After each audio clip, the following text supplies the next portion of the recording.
Hello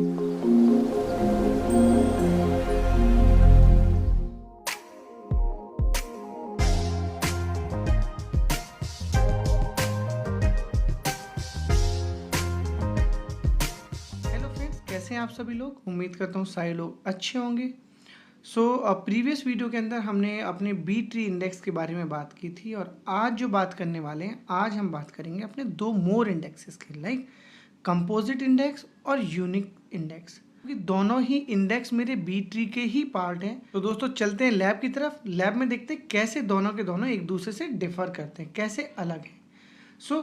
B tree हम पहले भी देख चुके हैं। बी ट्री के अंदर हमने क्लियरली बताया था कि बी ट्री क्या करता है। बी ट्री मेरे डेटा को ऑर्डर्ड वे में रेंज के हिसाब से स्टोर करता है बेस्ड ऑन रो आईडी और डेटा। ठीक है। ये भी क्योंकि बी ट्री का ही पार्ट है, तो कंपोजिट और यूनिक इंडेक्स भी मेरे बिल्कुल उसी तरीके से ही डेटा को सेव करते हैं। दोनों के अंदर डिफरेंस इतना है कि अगर मैं यूनिक इंडेक्स की बात करूं तो सिंटेक्स इसका बिल्कुल सिमिलर होता है मेरा बी ट्री इंडेक्स की तरीके से, बट इसमें डिफरेंस होता है कि मुझे यहाँ पर इंडेक्स से जस्ट पहले टाइप बताना होता है कि किस टाइप का, यूनिक टाइप का इंडेक्स बनाने वाला हूँ।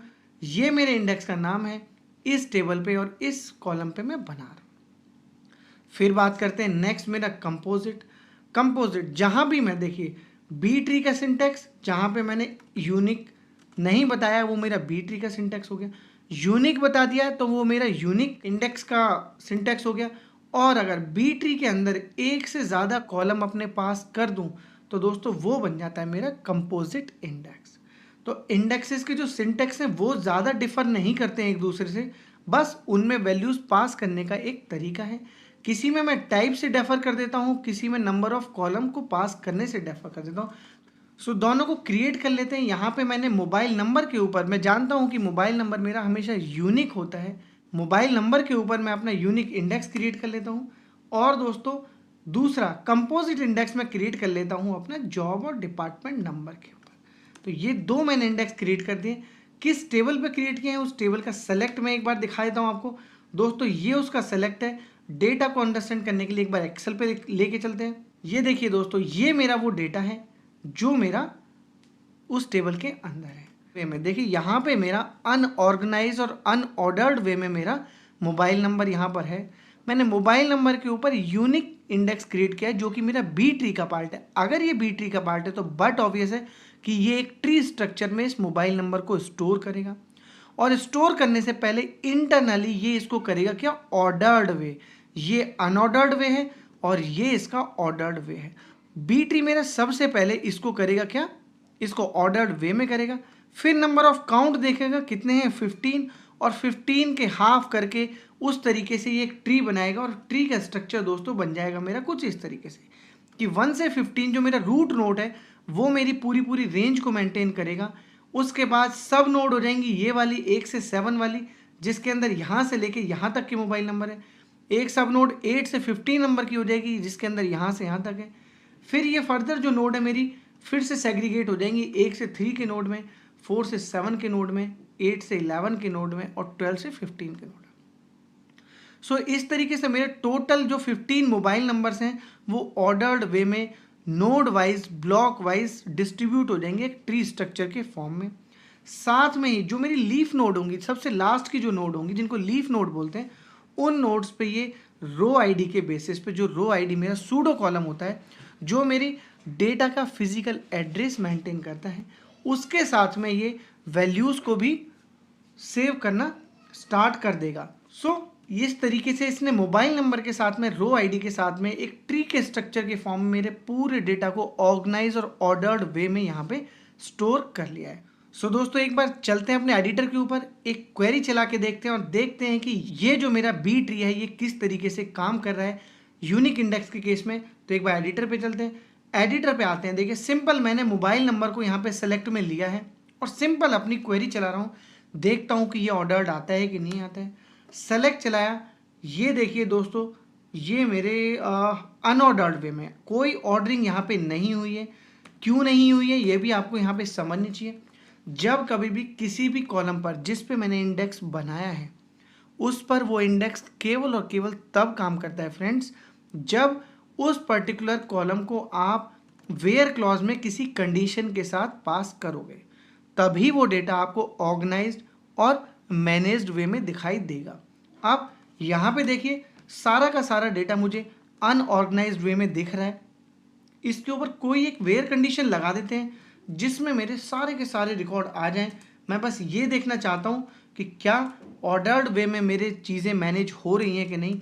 फॉर एग्जांपल मैं कोई भी एक वैल्यू डाल देता हूँ इस तरीके से कि इससे मेरे मोबाइल नंबर छोटे होने चाहिए, बट ऑब्वियसली इससे छोटे ही होंगे।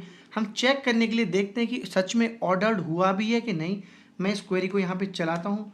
जैसे ही क्वेरी को चलाता हूँ, अभी मैंने सिंपल वेयर कंडीशन लगाई और मोबाइल नंबर का जो डेटा है वो देखिए ऑर्डर्ड वे में मुझे दिख गया। Without using any order by condition मेरा डेटा ऑर्डर्ड वे में मुझे दिख गया। सो किसी भी इंडेक्स को यूज़ करने के लिए ज़रूरी है कि वो कॉलम मेरा वेयर क्लॉज में होना चाहिए। तो आप देखते हैं एक्चुअल कंडीशन के साथ यहाँ पर मैंने कोई एक मोबाइल नंबर पास किया है। देखते हैं कि ये डेटा लेके आता है कि नहीं। ये डेटा ले आया।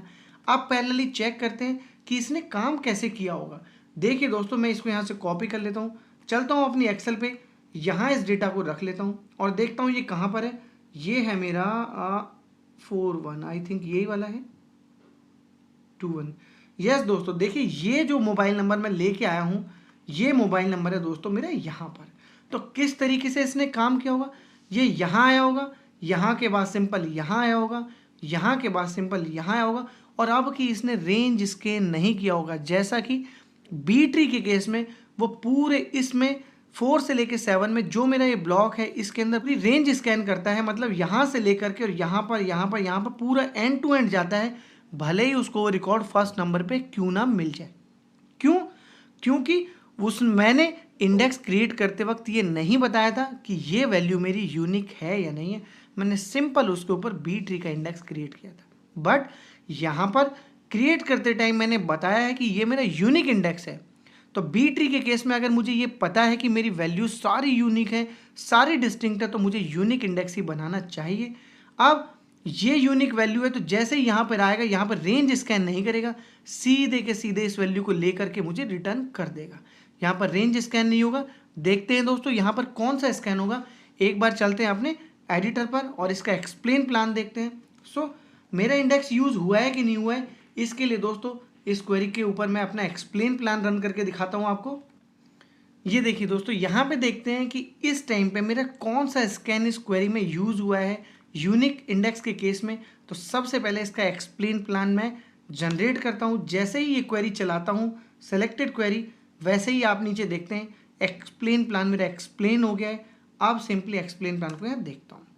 देखने के लिए इसको कॉपी कर लेता हूँ और कॉपी करके सीधे डालता हूँ दोस्तों नोटपैड के ऊपर, जहाँ पर मुझे ये थोड़ा ईजिली अंडरस्टैंड हो जाएगा। ये देखिए दोस्तों, जैसे ही मैंने यूनिक इंडेक्स यूज़ किया, सबसे पहले तो मेरा इंडेक्स यूज़ हो गया। दूसरी बात, कौन सा इंडेक्स, अब कि मेरा रेंज स्कैन नहीं हुआ, अब कि मेरा इंडेक्स यूनिक स्कैन हुआ। मतलब उसने रेंज में जाकर के सर्च आउट नहीं किया। एक बार यहाँ पे ये भी देखते हैं कि अगर मोबाइल नंबर पे मेरा इंडेक्स ना हो तो किस तरीके की वेरिएंस यहाँ पर आपको देखने के लिए मिलेंगे। तो मैं एक बार अपने मोबाइल नंबर के इंडेक्स को यहाँ पे ड्रॉप कर देता हूँ। फॉर टाइम बीइंग दोबारा क्रिएट कर लेंगे, एटलीस्ट समझ तो ले कि यहाँ पर हो क्या रहा है। तो ये मैंने दोस्तों अपना मोबाइल नंबर का इंडेक्स यहाँ ड्रॉप कर दिया। अब दोबारा से एक बार एक्सप्लेन प्लान चला के देखते हैं कि अब की इसी क्वेरी के लिए मेरा एक्सप्लेन प्लान क्या जनरेट हुआ होगा। कॉपी कर लेते हैं, नोटपैड पे आते हैं और देखते हैं दोस्तों। ये देखिए, ये है मेरा जो 12 नंबर रो है, ये जो सेलेक्टेड है, इस केस में इंडेक्स था, सीधे सीधे वैल्यू आई, कॉस्ट भी मेरी 0 लगी। मतलब जो CPU को वैल्यू रिटर्न करने में जो टाइम लगा उसकी जो कॉस्ट थी वो 0 लगी। बट जैसे ही मैंने इंडेक्स हटा दिया या इंडेक्स नहीं था, उस केस में मेरी पूरी टेबल स्कैन हुई और कोई इंडेक्स का नाम नहीं आया, नेम में टेबल का नाम आया कि पूरी की पूरी टेबल स्कैन हुई। बाइट्स में देखिए जो कॉस्ट है वो भी 3 चली गई। तो इस तरीके से दोस्तों एक्सप्लेन प्लान के थ्रू हम इजीली अंडरस्टैंड कर सकते हैं कि क्या मेरा इंडेक्स यूज़ हो रहा है, नहीं हो रहा है, कौन सा स्कैन चल रहा है। बी ट्री के केस में यहाँ पे रेंज स्कैन चला था, यहाँ पे मेरा इंडेक्स यूनिक स्कैन चला है, तो ये हम जान सकते हैं। आगे बढ़ते हैं दोस्तों अपने केस में, एक एग्जांपल करते हैं किसका, एक एग्जांपल करते हैं अपने कंपोजिट की का। जैसा कंपोजिट की का यहाँ पे आपने देखा कि मैंने इंडेक्स तो क्रिएट कर दिया, बिल्कुल इसी तरीके से कंपोजिट की एक से ज़्यादा कॉलम्स के ऊपर मैंने इंडेक्स बना दिए हैं। उसका भी एक्सप्लेन प्लान एक बार जनरेट करके देखते हैं। पहले उसका डेटा देखते हैं। देखिए दोनों कंपोजिट की सीन में तभी आता है जब एक से ज़्यादा कॉलम मुझे वेयर कंडीशन में यूज़ करने पड़े। तो अगर मैं ये देखिए जॉब और डिपार्टमेंट नंबर जिसके ऊपर मैंने अपना कंपोजिट की का इंडेक्स बनाया था, अगर उसके ऊपर क्वेरी चलाता हूँ तो देखिए एक्सप्लेन प्लान कैसे चेंज होता है। क्वेरी चलाते ही हम देखते हैं एक्सप्लेन्ड हो गया, एक्सप्लेन प्लान जनरेट हो गया। अब जरा क्वेरी का एक्सप्लेन प्लान देखते हैं। अभी मेरा इंडेक्स दोस्तों बना हुआ है, कॉपी करके चलते हैं, नोटपैड पे डालते हैं इसको। देखिए दोस्तों दोनों कौन सा इंडेक्स यूज हुआ, कंपोजिट वाला इंडेक्स यूज हुआ। कॉस्ट आई 1 और इंडेक्स रेंज स्कैन हुआ। क्यों हुआ इंडेक्स रेंज इसके, क्योंकि यहाँ पर जो है कोई यूनिक इंडेक्स नहीं है, यहाँ पर 2 कॉलम के ऊपर इंडेक्सिंग लगी हुई है, तो मेरा रेंज स्कैन हुआ और इस तरीके से कंपोजिट की का जो इंडेक्स है वो यूज हुआ। एक बार कंपोजिट की के इंडेक्स को भी हटाकर जरा देख लेते हैं कि किस तरीके का चेंजेस मेरे एक्सप्लेन प्लान के अंदर आता है। तो ये मैंने यहाँ ड्रॉप कर दिया। अब एक बार सेम के लिए दोबारा से एक्सप्लेन प्लान जनरेट करते हैं। जनरेट कर दिया, एक्सप्लेन्ड आ गया, और अब जरा जनरेट करके देखते हैं क्या जनरेट हुआ है, क्या वैल्यू चेंज हुई है। सो अगर मैं यहाँ पर इसको ये डाल दिया, ऊपर वाली वैल्यू है जहाँ इंडेक्स था, नीचे वाले में इंडेक्स नहीं था। तो जैसे ही इंडेक्स नहीं था फुल स्कैन हुई मेरी टेबल। कॉस्ट देखिए बाइट 94 लगी, लेकिन कॉस्ट मेरी 3 हो गई। जो कि कॉस्ट मेरी 1 आई थी वो कॉस्ट मेरी 3 हो गई। और नीचे आप देख सकते हैं कौन सी कंडीशंस पे मैंने चलाया है, सेम उसी कंडीशंस पे चलाया है जो मेरी कंडीशंस यहाँ पे लगी हुई थी। सो दोस्तों यहाँ पर बहुत कम रिकॉर्ड्स हैं जिसकी वजह से आपको टाइमिंग की क्लैरिटी शायद नहीं भी आ रही होगी। कॉस्ट से मैं आपको वैल्यू समझा रहा हूँ, बट जब आप सेम चीज़ किसी बड़े नंबर ऑफ रिकॉर्ड की टेबल पे करेंगे तो आपको ये भी पिक्चर पूरी तरह से क्लियर हो जाएगी। अब देखते हैं कि ये वैल्यूज़ जो मेरे इंडेक्सेस क्रिएट हुए हैं ये एक्चुअली कहाँ पर स्टोर होते हैं, इनकी मेटा डेटा इन्फॉर्मेशंस कहाँ सेव होती हैं। तो ये 2 टेबल्स होती है मेरी ऑरेकल की, user indexes end user IND columns. इसके अंदर मेरी 90% इन्फॉर्मेशन जो है इंडेक्सेस की सेव होती है। तो मैं इसको चलाता हूँ, देखता हूँ कौन कौन से इंडेक्स मैंने बनाए हैं। देखिए बी ट्री, ओके, यहाँ चलाता हूँ तो मुझे पुराने इंडेक्स दिख गए। एक बार दोस्तों अपने ये दोनों इंडेक्सेस मैं क्रिएट कर देता हूँ क्योंकि हमने अंडरस्टैंड करने के लिए ड्रॉप कर दिए थे। तो मैं यहाँ पे इसको ये मैंने क्रिएट कर दिया और ये दूसरा क्रिएट कर दिया। अब चल के मेटा डेटा इन्फॉर्मेशन एक बार देखते हैं कि क्या क्या चीज़ें यहाँ स्टोर हुई हैं। जैसे ही चलाता हूँ तो कितने भी मेरे इंडेक्सेस उस पर्टिकुलर टेबल पे बने होंगे वो मुझे दिख जाएंगे। जैसे मोबाइल नंबर का यूनिक इंडेक्स मैंने बनाया वो दिख गया, साथ में दिख गया मुझे कंपोजिट वाला इंडेक्स। दोनों इंडेक्स दिखने के बाद किस किस कॉलम पे वो पर्टिकुलर इंडेक्सेस बने हुए हैं वो भी हम यहाँ देख सकते हैं। चलाता हूँ, ईजिली यहाँ पे पता लग जाता है कि कंपोजिट की जो है मेरी वो बनी हुई है जॉब और डिपार्टमेंट नंबर के ऊपर, और मोबाइल नंबर वाला जो है यूनिक इंडेक्स वो बना हुआ है मोबाइल नंबर पे। तो इस तरीके से हम अपनी जो इन्फॉर्मेशंस है वो मेटा डेटा की इन्फॉर्मेशंस ऑरेकल की कुछ टेबल्स को यूज़ करके देख सकते हैं। यहाँ पे एक क्वेश्चन और उठता है दोस्तों कि किस कॉलम पे मैं यूनिक इंडेक्स बनाऊँ और किस कॉलम पे मैं कंपोजिट इंडेक्स बनाऊँ और किस कॉलम पे बी ट्री इंडेक्स बनाऊँ। दोस्तों सारे के सारे बी ट्री इंडेक्स ही हैं। जहाँ पर मैं बताता नहीं हूँ वहाँ पे नॉर्मल इंडेक्स बन जाता है, बट जहाँ पर भी आपको अपनी टेबल के अंदर नंबर ऑफ रिकॉर्ड्स यूनिक या डिस्टिंक्ट किसी कॉलम में मिलें उसके ऊपर आप यूनिक इंडेक्स बनाइए। जहाँ पर आपको थोड़ा भी कन्फ्यूज़न है कि इसमें बहुत ज़्यादा यूनिक रिकॉर्ड तो हैं लेकिन 1-2 रिकॉर्ड मेरे डुप्लीकेट हो सकते हैं, वहाँ पर सिंपल बी ट्री इंडेक्स बनाइए। और जहाँ पर आपको क्लैरिटी है कि मुझे 2-3 कॉलम पे एक साथ इंडेक्स बनाना है, इन कॉलम्स में मैं हमेशा वेयर कंडीशन लगाता ही लगाता हूँ, वहाँ पे कंपोजिट की का इंडेक्स बनाइए। दोस्तों एक पॉइंट का आपको हमेशा ध्यान रखना है, जो लास्ट पॉइंट है एडवांटेज और डिसएडवांटेज ऑफ इंडेक्सेस। तो एडवांटेज और डिसएडवांटेज जो है दोस्तों वो यही है कि मेरे अगर एडवांटेज की बात करूं तो दोस्तों क्वेरी मेरी फास्ट हो जाती है, बट मेरी DML ऑपरेशंस हमेशा स्लो हो जाते हैं। क्यों? क्योंकि वो जैसे जैसे वैल्यू मेरी टेबल में चेंज होती है उसके करस्पॉन्डिंग वो इंडेक्सेस को भी अपडेट करना स्टार्ट कर देता है। कहीं पर भी वैल्यू इंसर्ट होने लगती है, कहीं से वैल्यू डिलीट होने लगती है, यहाँ पर नीचे की जो लीफ नोड्स हैं वो मेरी चेंज होना शुरू हो जाती है, तो DML ऑपरेशंस हमेशा स्लो हो जाते हैं। तो ये एक छोटा सा मेरा कंसेप्ट था दोस्तों, कंपोजिट की का और यूनिक इंडेक्स का और बी ट्री इंडेक्स का। सो दोस्तों छोटा सा कंसेप्ट अगर आपको समझ में आया हो, आपको अच्छा लगा हो, तो वीडियो को लाइक कीजिएगा, शेयर कीजिएगा मेरे उन भाइयों के लिए जो इंडेक्सेस में फंस जाते हैं या जो ये नहीं पता कर पाते हैं कि कौन सा इंडेक्स यूज़ हुआ, कब यूज़ हुआ, कब हमें यूज़ करना चाहिए, कैसे क्वेरी स्लो हो रही है, क्यों स्लो हो रही है, कैसे फास्ट होगी। इन सारे क्वेश्चंस के लिए उनको रेफ़र कीजिए मेरा वीडियो। साथ में मुझे अपने सजेशंस, अपनी रिक्वायरमेंट्स और मेरी गलतियाँ मुझे इसी तरीके से दोस्तों बताते रहिए।